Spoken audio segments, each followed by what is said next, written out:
مستقیم الحسن جنگ سے پوچھتے ہیں مفتی صاحب حضرت محمد صلی اللہ علیہ وسلم کی حدیث مبارکہ ہے کہ مسلمان دو کام نہیں کر سکتا. نمبر 1 جھوٹ نہیں بول سکتا, نمبر 2 کسی کو دھوکہ نہیں دے سکتا. آج کل تو ہر مسلمان ایک دوسرے کو جھوٹ بھی بول رہا ہے, دھوکہ بھی دے رہا ہے. آپ اس مسئلے کی رہنمائی فرما دیں. میں اس کا جواب مستقیم الحسن فرام جھنگ صاحب میں دے چکا ہوں, شاید ایک سے زیادہ دفعہ دے چکا ہوں. آپ نے اس سیشن کو سننے کی زحمت نہیں کی, تو آپ پچھلا سیشن سنیں, آپ کو جواب مل جائے گا انشاءاللہ. ایفیلیٹ مارکیٹنگ کے حوالے سے, ایفیلیٹ مارکیٹنگ کے حوالے سے میں پہلے بھی کلپ ریکارڈ کروا چکا ہوں. آپ ڈیٹیل دیکھنا چاہتے ہیں تو آپ جسٹ جا کے لکھ دیں ایفیلیٹ مارکیٹنگ مفتی رشید, آپ کو اس کا پورا کلپ مل جائے گا. بنیادی طور پر ایفیلیٹ پروگرام کا مقصد یہ ہوتا ہے کہ لوگ اس کے ممبر بنیں, جو بھی ای کامرس کا کام کرنے والے لوگ ہوتے ہیں اور پھر اس کی پروڈکٹ کی وہ تشہیر کر رہے ہوتے ہیں. تو طریقہ اس کا یہ ہوتا ہے کہ آپ ایک آن لائن فارم پر کرتے ہیں, اس کی کوئی فیس وغیرہ آپ سے نہیں لی جاتی, اور پروڈکٹ کی تشہیر کی وہ صورت یہ ہوتی ہے کہ ایفیلیٹ پروگرام کے آپ ممبر بن جاتے ہیں.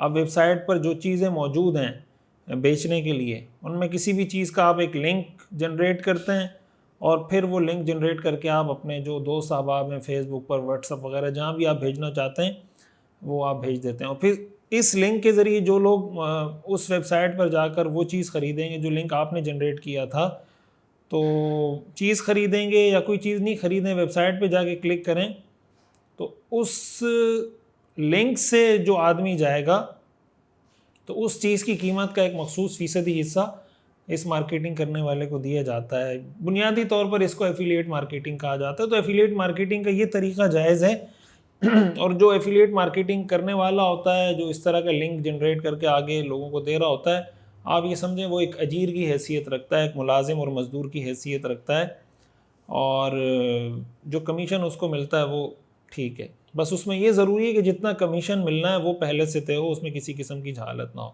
اور یہ تو آبویس اور بالکل ظاہر سی بات ہے کہ جس چیز کی آپ مارکیٹنگ کر رہے ہیں وہ چیز ٹھیک ہونی چاہیے, جائز ہونی چاہیے. ظاہر ہے کہ ناجائز چیز کی مارکیٹنگ بھی ناجائز ہے. اچھا جناب, مفتی صاحب مرکز ایپ سے ارننگ کر سکتے ہیں؟ پاکستانی ایپ ہے, آن لائن سٹور ہے, اس میں سے کوئی پروڈکٹ کسی کے ایڈریس پر بھیج کر اپنی مرضی کا پروفٹ لے سکتے ہیں. یہ اگر ڈراپ شپنگ والی صورت ہے, شاید اگر ڈراپ شپنگ والی صورت ہے تو اس پہ میرا ایک تفصیلی کلپ موجود ہے. اس میں ظاہر ہے کہ ڈراپ شپنگ کا جو ہمارے ہاں رائج طریقہ ہے وہ تو جائز نہیں ہے, اس کا جو جائز طریقہ ہو سکتا ہے وہ بھی وہاں پر میں نے بتایا. تو آپ ڈراپ شپنگ مفتی رشید لکھیں, آپ کو اس کا وہ مل جائے گا انشاءاللہ. مفتی صاحب کیا تصویر آن لائن بیچ سکتے ہیں؟ ایک ویب سائٹ ہے جس سے ہم خود تصویر کریٹ کر کے دوسری ویب سائٹ پر اپلوڈ کر کے ارننگ کر سکتے ہیں. آپ کس چیز کی تصویر بناتے ہیں اس کی کوئی تفصیل بتائیں, اور تصویر اگر کوئی سینری ہے, کوئی منظر ہے, کوئی اس طرح کی چیز ہے, اس کی ڈیٹیل بتائیں, تو اس پر ڈیپینڈ کر کے ہی آپ کے سوال کا جواب آپ کو مل سکتا ہے.